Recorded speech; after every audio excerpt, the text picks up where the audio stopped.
words, this is not getting discussed on the mainstream media. Not only are they wrong legally, but the fact that they would do this is outrageous. This is an overreaction and really nonsense. How would you react if this was your son or your daughter? It's the offense of knowing the truth. It's the offense of having an alternate worldview. Saying God bless you to someone is not a violation of the law. Welcome to the broadcast, everyone, and welcome also to our television audience that's here with us. We've got some breaking news. Senior Senator Saxby Chambliss from Georgia has now called for what's called open hearings on the situation that took place at Benghazi in Libya. That is an unusual move, but an important one. He says this issue continues to unfold. There are 4 U.S. citizens, including our ambassador, that were killed in this attack. More information coming out overnight, and the more that comes out, the worse it's beginning and continues to look for the White House. Than, your reaction on Capitol Hill with Senator Saxby Chambliss calling for this hearing. This is extremely significant, Jay, and it's significant mainly because of who the senator is. This is the ranking member of the Senate Intelligence Committee. Usually when that committee holds hearings, Jay, they do it behind closed doors. The senator is calling for open hearings. And interestingly, Jay, he said he's had this conversation with the chairman of the committee, Dianne Feinstein, so it would appear like this might be a bipartisan effort to have open hearings. We'll see what the chairman says later in the day. Jay, this would be significant, especially if those hearings would come soon, because it would mean both the House and the Senate Intelligence Committees are holding these hearings, and both are paying attention. Big development here. Well, I think it's huge, and the impact's going to be huge as well. Meanwhile, while all this is going on, the Obama administration is still trying to get $1.2 billion of our taxpayer money to the Muslim Brotherhood-led government in Egypt. David, your reaction with the news overnight, though, about now this concern we've got these cables or these emails that came out, this cover-up that's going on, this is getting very serious. It really is. And then the administration strangely seems to indicate that there was still no evidence to indicate that this was premeditated. Well, these emails, that's evidence. That's evidence right there. It may not be proof, but it is certainly evidence. Oh, I think it's certainly that. And this evidence, by the way, these emails, as I'm holding them in my hand right here, our television audience will be able to see them on the screen. One of them says that the group has claimed responsibility for it. Ansar al-Sharia, which is, by the way, an affiliate of al-Qaeda. So this is serious, folks. How's this impacting you in this election? Where are you in the election process? And how do these issues of Israel, the Middle East, the situation in Libya key into all that? Well, I've got great news. We've topped over 180,000 signatures on the petition to stop the funding of Middle East terrorist groups from our taxpayer dollars. That's the Muslim Brotherhood-led groups in Egypt. You go to your phone right now. If you haven't signed on to this petition, 1-877-989-2255. That's 877-989-2255. You can also go to aclj.org.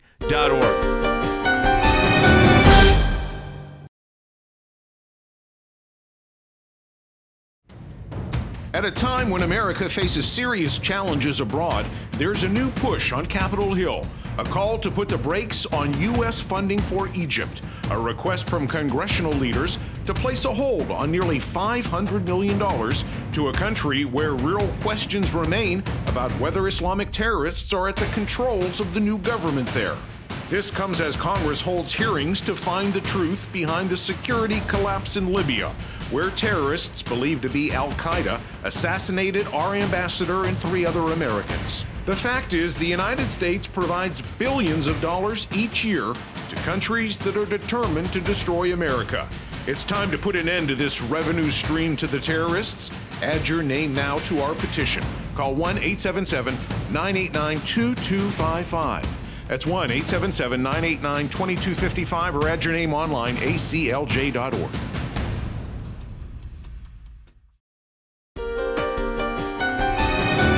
So the White House sends out Secretary of State Clinton to try to push back on the statements that the embassy in Libya sent out, saying that the attack was based on a group that is affiliated with al-Qaeda, that is Ansar al-Sharia. And here's what she had to say. Take a listen. This is when you hear this, you'll realize that the spin control that they're trying to elevate here and put in place, but it's not working. Take a listen. Posting something on Facebook is not, in and of itself, evidence. And I think it just underscores how fluid the reporting was at the time and continued for some time to be. Well, you know what's interesting here? I think Rudy Giuliani had the best response to this because when you got when a terrorist group that is known to use Facebook and these other methods to get their information out, and they post something, take responsibility for an act of terror that took place a couple hours before, you should take it seriously. Now, somebody that would know something about that is the former mayor of New York, Rudy Giuliani. Listener number 8. 3 emails that were released today make it clear that the White House knew that a terrorist group claimed credit for this attack. I have never heard of anyone dismissing the idea that a terrorist group claimed credit for an attack. What's the question you always ask when there's a terrorist attack? Has anyone claimed credit for it? Well, the answer to this was a terrorist group did, and the White House suppressed that information. Suppressed that information until it came out. And, folks, here's what we've got going on simultaneously, and this is where we really need your help.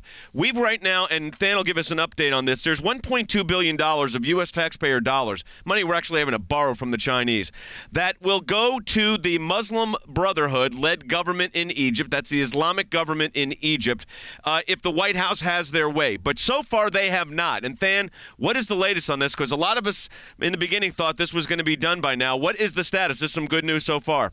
Absolutely. That's money that's been appropriated by Congress, Jay. It's in the president's hands, but it has not been released. It has not been released because Congress has objected. We have highlighted it to the American people's attention. It still has not released. But, Jay, troubling thing is here. They don't consider that claiming of responsibility as evidence, but yet for 2 weeks they claim that evidence was that YouTube that didn't appear in any of these intelligence reports. That's pretty bizarre. Yeah, they only like social media that's meeting their objectives. But, folks, here's what Than told you, and I want to underscore this. That $1.2 billion that was going to be released, it has not been. We're holding that back. We're winning this battle, but that's where you come in. We want to get to 200,000 signatures by the end of this week, and we're getting very close. Here's what I want to encourage you to do. Go to aclj.org and sign on to this petition that says, no, we're not going to borrow money from the Chinese and then give it to the Muslim Brotherhood, which is to be used against Israel. And then we're going to take that money, by the way, and buy weapons from Germany. Where do you think they're going to use those? I mean, let's face it, what's going on. And I'm going to give you the latest news information on this, folks, and then I want you to take action. It has been reported yesterday 80 rockets were fired on Gaza, from Gaza into Israel. And Morsi, the president of the Muslim Brotherhood-led government in Egypt, President Morsi, said that he is standing with those people, with the Palestinian people, because of the occupation. So the tone of Egypt is now completely hostile to Israel, and Israel is hanging in the balance here. And, folks, we've got to take action to make sure we don't give the enemy of Israel $1 billion plus. So if you haven't signed on to this petition yet, which almost 200,000 of you have, let me encourage you to go to aclj.org or call us right now. We really need your help. 1-877-989-2255. That's 877-989-2255 or aclj.org. David, the cover-up on this is getting very significant because the political ramifications, as we're so close to elections and everything else that are going on, are significant as well. Well, that's right, because what's happening here is you're seeing incompetence combined with bad ideology on display at the same time. I mean, Hillary Clinton, Secretary of State, said, well, this wasn't evidence. Well, let's turn that question around for a minute and say, Secretary of State, where is the evidence that your story was right? Where is there any evidence at all of a riot, of a mob? Where is there Well, there's none. There's none. And they blamed it on the video. What you've got is a situation that's unfolding right now that is significant. We're going to go right to our phones. Than, who do we have? First up is James calling from Maryland on line 1. James, you're on the air. Hi, James. Welcome to the broadcast. You're on the air. Thank you, Jay. I have 2 quick comments. First of all, I believe that the president is very passive and adolescent in his approach to executive issues within his office. You can see that in the way that he performed in the first debate, that there were reports that he didn't really take it very seriously. He didn't want to really be involved in it. And as a result, in the fact that Romney had beat him in the first debate. After that, he got focused and he went into crisis mode. He's doing the same thing here with this issue in Libya. And he missed the briefs. He dismissed the briefs. Well, you know, no one's talking about the fact, and I'll let you finish your other comment in a moment, that the president, we know, did not attend a number of briefings, the national security briefings that were going on. And that raises the question with this Benghazi situation as these are being released, as these emails are being released. And they went to, by the way, the National Security Staff Executive Office of the President. So, David, they went to the top. There's no credible argument anymore that the president wasn't fully aware of what was happening as it was happening. But then why would he go to the United Nations and 6 times on the floor of the United Nations say this is a response to a YouTube video? I think it was a political move. And listen, I think James actually has this right. The president was passive. And Jay, people died. I mean, 2 of these folks were killed more than 6 hours after this attack had happened. If the president had been aggressive, maybe we could have had reinforcements there. Maybe not. But listen, passiveness is never the appropriate response here. But it sure looks like politics over, taking a serious response. These are questions that have to be answered. I cannot understand for the life of me how we didn't have F-18s flying in the vicinity that could have gotten there within moments. I mean, I don't understand that. That is a question that has to be asked. Who do we have next, Stan? David is actually calling from Virginia on line 3. David, you're on the air. Hi, David. Hi, how you doing? Hey, I've never voted before. I'm 45 years old, and I've registered to vote, and I'm going to vote this year, and I'm never going to not vote again. There you go. And I just can't imagine where my head was when I didn't vote. But anyway, I do have a question. How do you punish the government? Well, you punish the government by not reelecting those people that you disagree with. If you've got a fundamental disagreement with the elected official, the punishment is they don't get hired. They get fired. And that's what the elections are all about. And this is going to be a very close election year in Virginia, and I'm glad you're voting. I was actually on the phone with Congressman Scott Ridgell this morning from the district in Virginia that covers Virginia Beach and Norfolk and that area, talking about Israel and the Middle East, because this is becoming such a huge issue. And, of course, you've got the military in Virginia. I don't know what portion of Virginia, David, you live in, but, some of the biggest military bases in the country, in the world, are in Virginia. So there's a lot at play for Virginians in this election, so I'm glad you're going to vote. David, what's your sense on how this plays out in the I've said that this is because of the timing of when this broke, which was, in the last week or so, that this is drip, drip, drip. Every day there's something new. Now you got Saxby Chambliss from Georgia calling for hearings, which I think is the right thing. This is getting very serious, and the White House seems to be in a panic mode of response. Well, that's exactly right. They're in a panic mode of response, but how this plays out in the wider public depends a lot on how the mainstream media covers it. And it's interesting. The mainstream media had been doing a pretty good job, truth be told. ABC and the LA Times had really led the charge. But after Reuters broke the news of these emails, interestingly, the Washington Post and New York Times took them more than a day to report it, and when they did report it, they buried it deep in the paper. I don't know how they're burying this story in the newspapers here, but I know one of them was on A6 today. But what's the temperature read, Than, in Washington on this right now? Well, there are 3 senators, Jay, who have noticed exactly what David just said, that the media is not paying attention. Just yesterday, Senators Graham, McCain, and Ayotte actually sent a letter to the president that outlines this. They say, listen, the American people have a right to know. Maybe your response was the appropriate one, but at least before they go to the polls, the American people deserve answers on this, and so far you've given us nothing. So I think you see the United States Senate actually trying to step in and fill that void, Jay. Very interesting dialogue yesterday. I'm going to play it when we come back from the break between Wesley Clark and Jason Chaffetz. It was Chaffetz. It was loud and aggressive. But you're talking about the letter. I've got the letter right here from Senators Graham, McCain, and Ayotte. Why, for example, did your administration insist that a spontaneous demonstration was responsible for the attack on our consulate, but as the State Department later divulged, no demonstration ever occurred in Benghazi? Why were requests for greater security assistance by officers on the ground not fulfilled, especially in light of the fact that there had already been 2 attacks on our consulate in Benghazi this year and an attempt to assassinate the British ambassador, events about which you should have known? And finally, in light of the deteriorating security situation, why was it that we didn't have additional military assets available in the region on September 11th, 2012? Those questions have to be answered, and I've got one to it. And why in the world would we give the Muslim Brotherhood right now $1.2 billion? The answer is we should not. Sign the petition to stop that funding right now at 1-877-989-2255. That's 877-989-2255. You can also go to aclj.org. That's aclj.org, or 1-877-989-2255. If you haven't signed that petition, do it right now. 877-989-2255 or aclj.org. Back with more in a moment.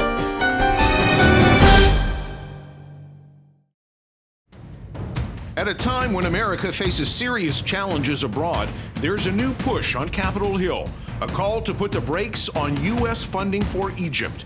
A request from congressional leaders to place a hold on nearly $500 million to a country where real questions remain about whether Islamic terrorists are at the controls of the new government there.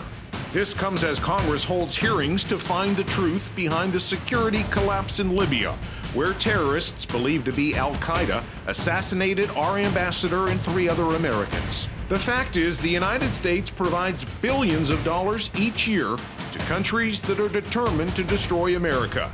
It's time to put an end to this revenue stream to the terrorists. Add your name now to our petition. Call 1-877-989-2255. That's 1-877-989-2255, or add your name online, aclj.org.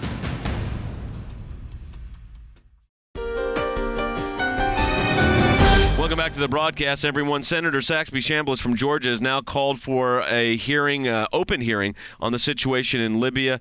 He is the, I think, the vice chair of one of the committees that's involved with. He's vice chairman of the Select Committee, actually, so that would be one of the committees that would have the hearing. The question then, likely not before the election, correct?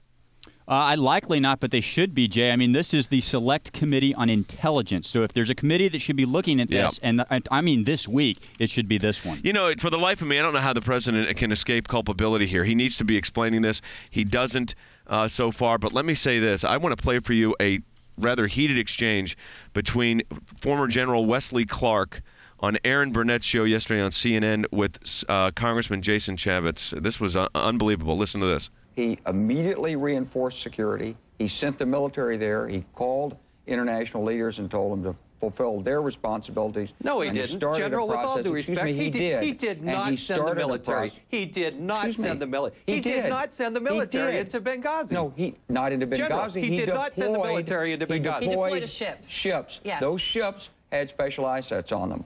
No, those ships can take. No, those ships can take. You're action. misinformed. I'm telling you. You know what the problem is here? No one is telling the truth from the White House. And if you keep getting this drip, drip, drip every time, it gets worse, and you start stepping on yourself, which is exactly what's happening here. Well, you know who deployed to Benghazi right afterwards? It was CNN, and they grabbed the ambassador's diary.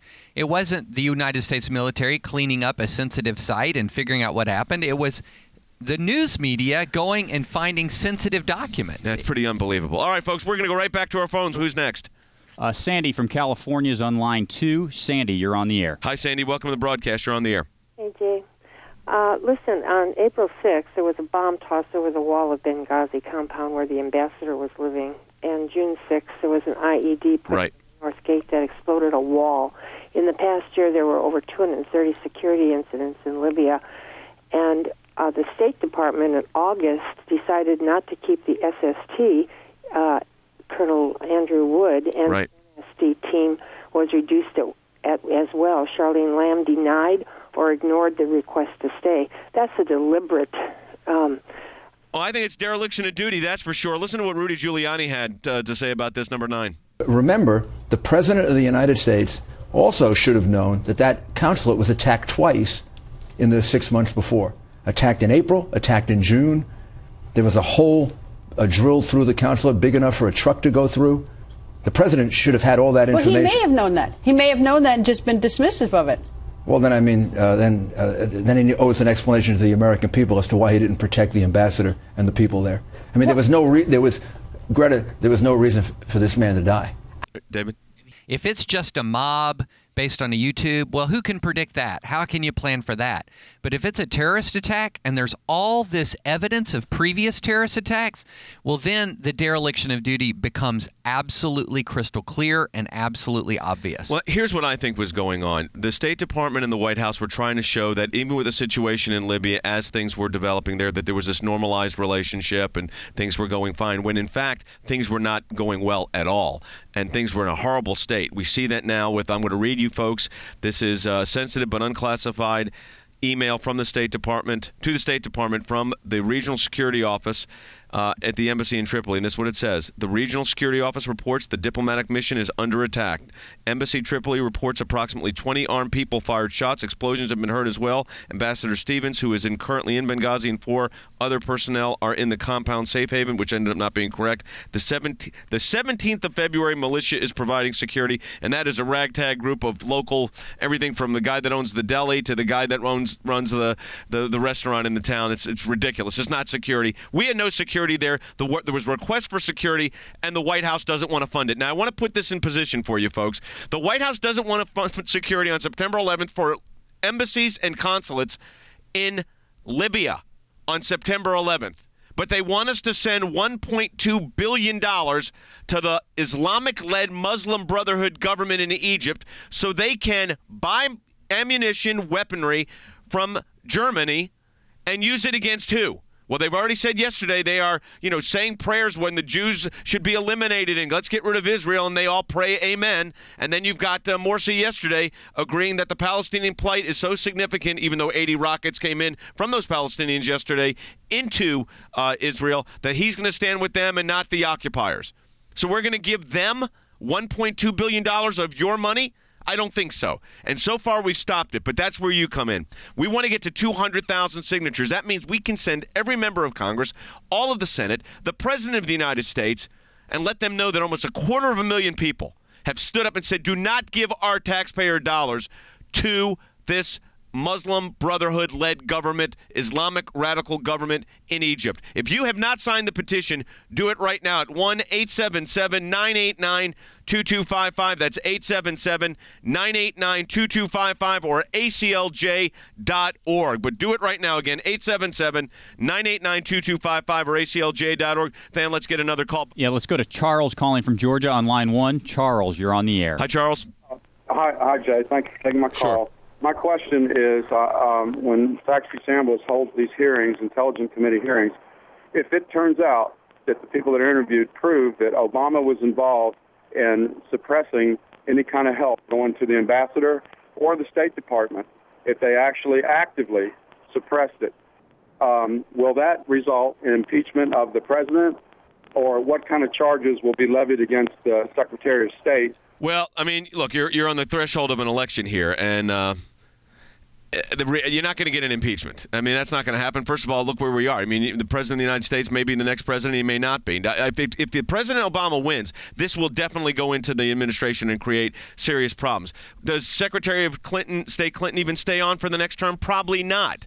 And when something like that happens, you got the reality that they're hoping to run the clock out right now. That's the plan. You've got just a couple of weeks before, not even now, we're within 2 weeks, less than 2 weeks of an election for President of the United States. They're hoping to run the clock out because this is getting worse by the day for them. It is drip, drip, drip, and that gets very dangerous. David? Well, that's right. And I think what would happen if President Obama wins, you would probably see Secretary of State step down and just claim it's just part of moving on to the next thing. If President Obama loses and there's a President Romney, you might see a serious investigation to try to unwind what happened, but all the people who were involved in the decision-making would no longer be a part of that administration. But they could be subpoenaed. And absolutely. And that's what probably would happen here.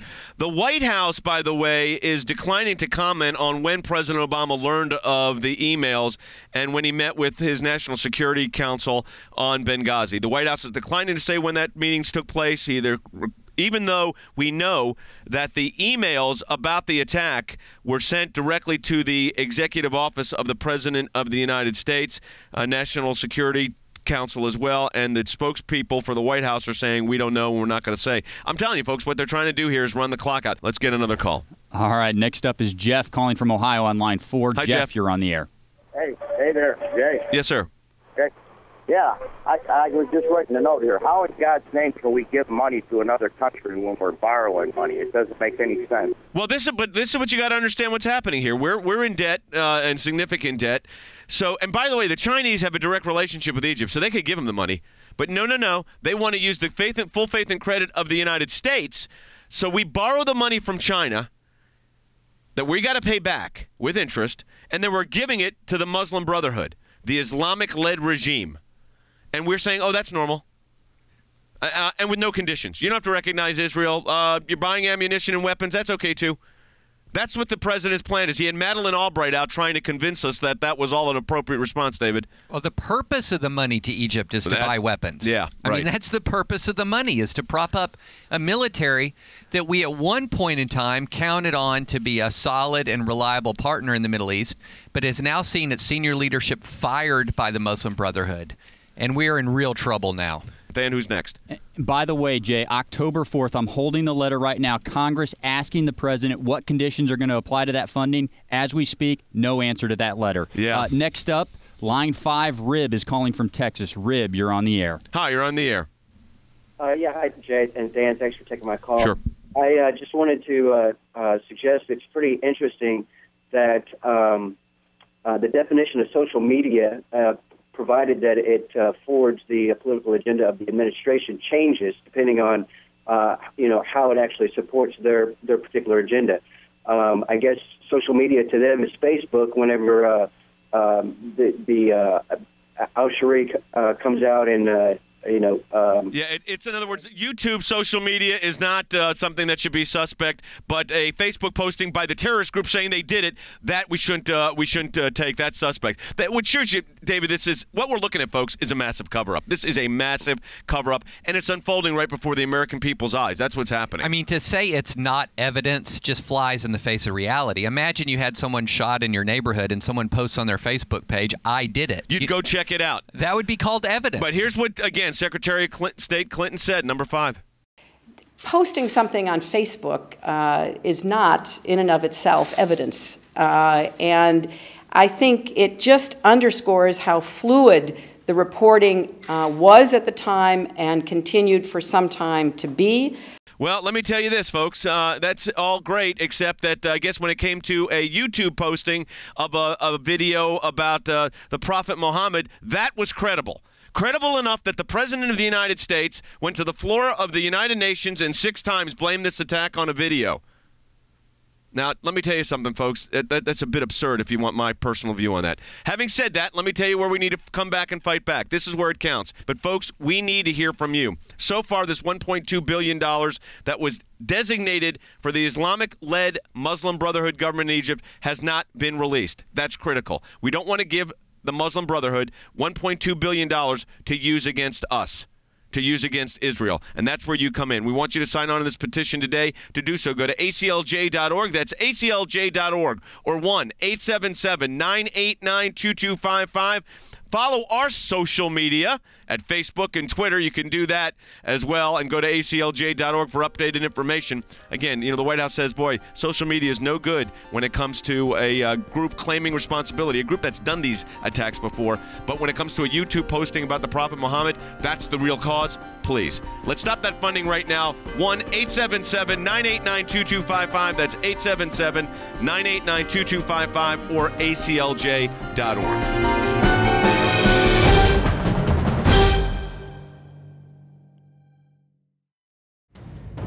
At a time when America faces serious challenges abroad, there's a new push on Capitol Hill, a call to put the brakes on U.S. funding for Egypt, a request from congressional leaders to place a hold on nearly $500 million to a country where real questions remain about whether Islamic terrorists are at the controls of the new government there.